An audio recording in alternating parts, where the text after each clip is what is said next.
Hello, my name's Kendrick and welcome to Coffee Katsu, where I talk about books and I drink coffee. Oh, that's hot. Just really cooked it up a notch. Put a little cinnamon in there to spice things up. I won't always drink coffee, but when I feel myself, I will always talk about books. First off, I'd like to do a little bit of an introduction. So why am I doing this? Who am I?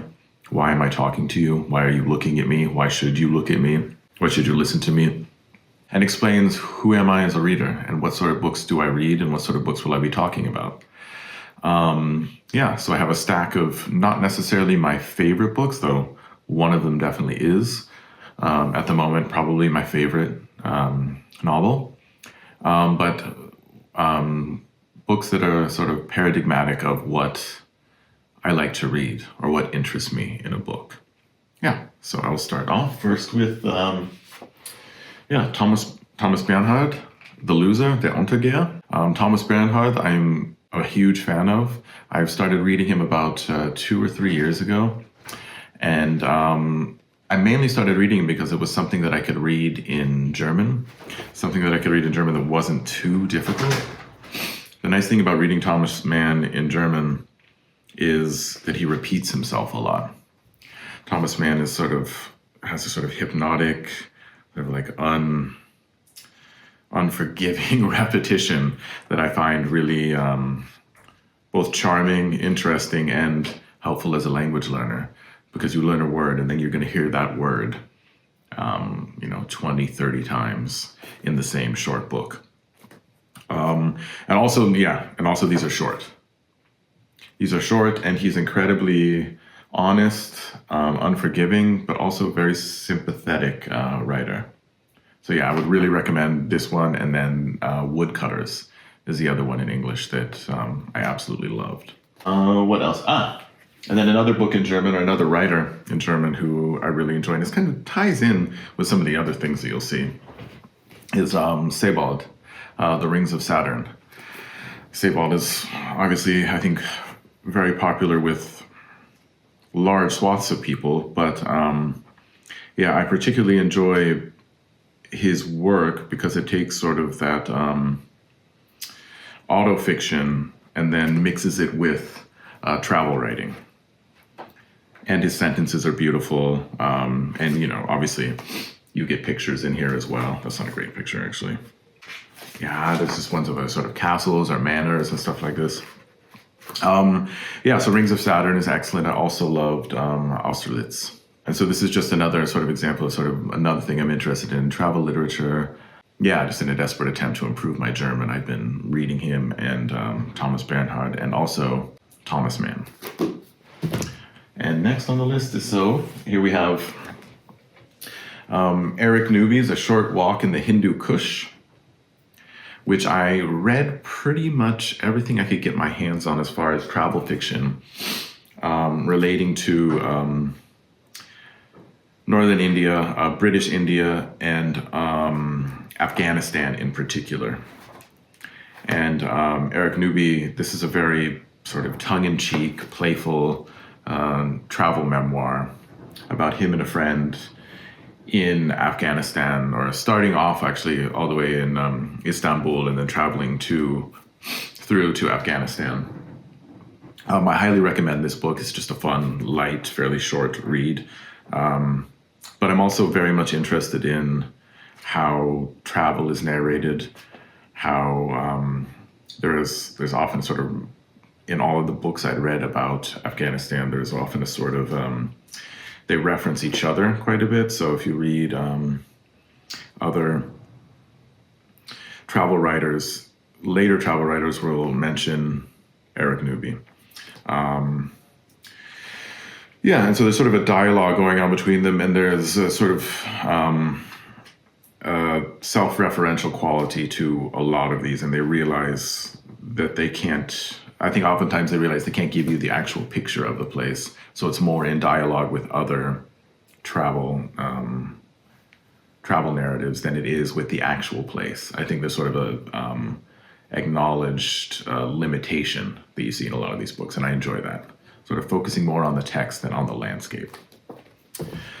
And And the next is sort of to move a little bit out of the direction. So the reason I was reading the travel narratives about Afghanistan was because I was interested in the representations of Alexander the Great in contemporary literature. And a lot of times you would see in travel literature, especially in Afghanistan, they talk about Alexander the Great, Alexander the Great's conquest of Afghanistan.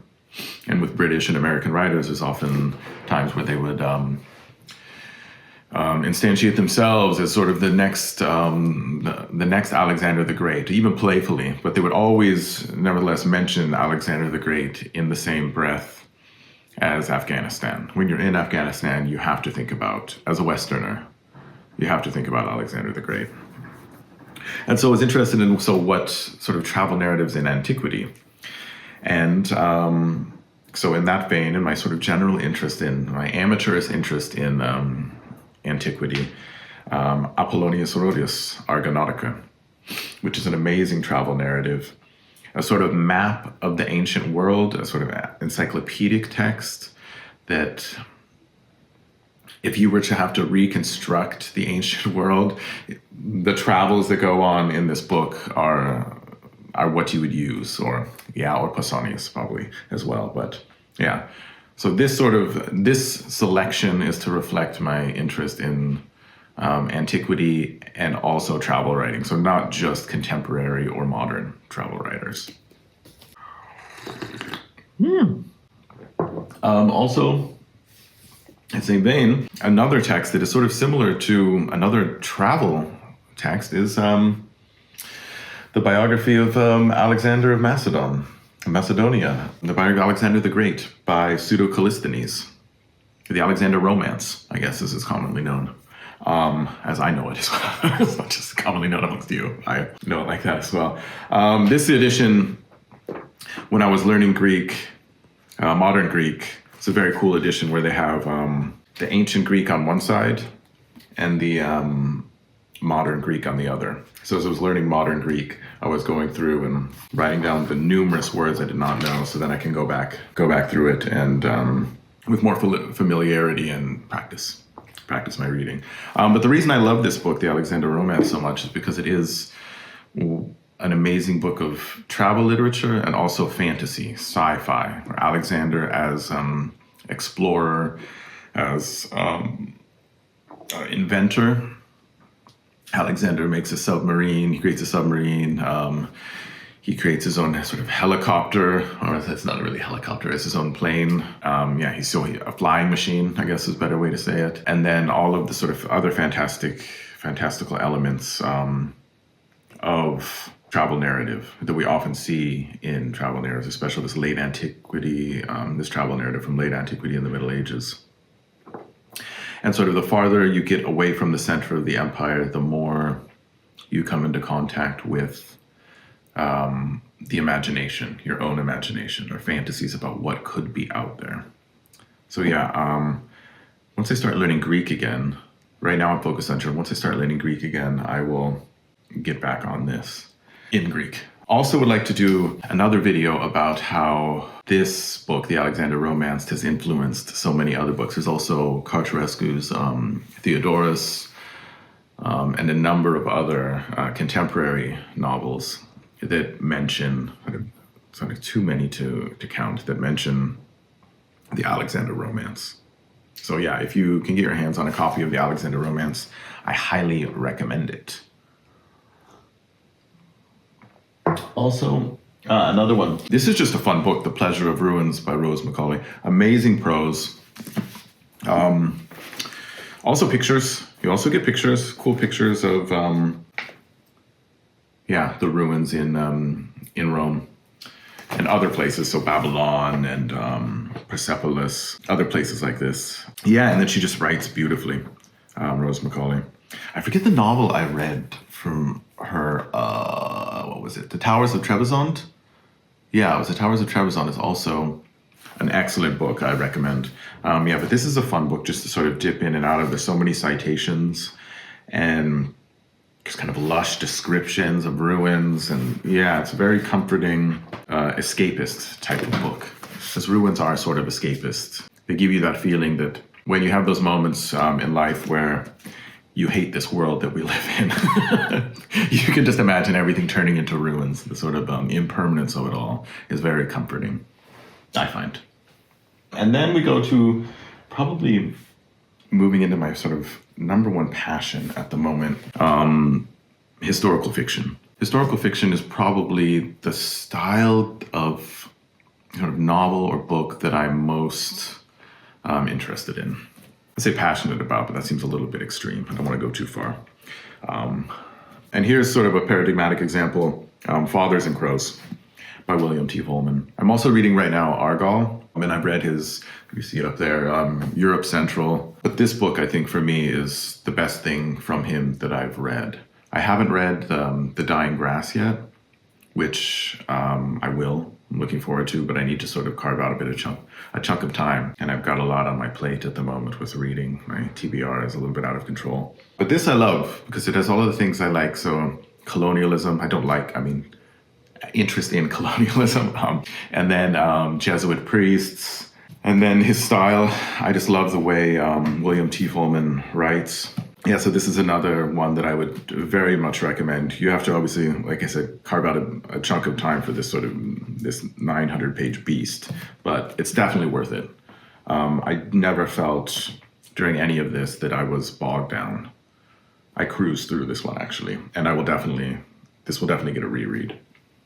And then finally is, at the moment, probably my favorite novel of all time. The book that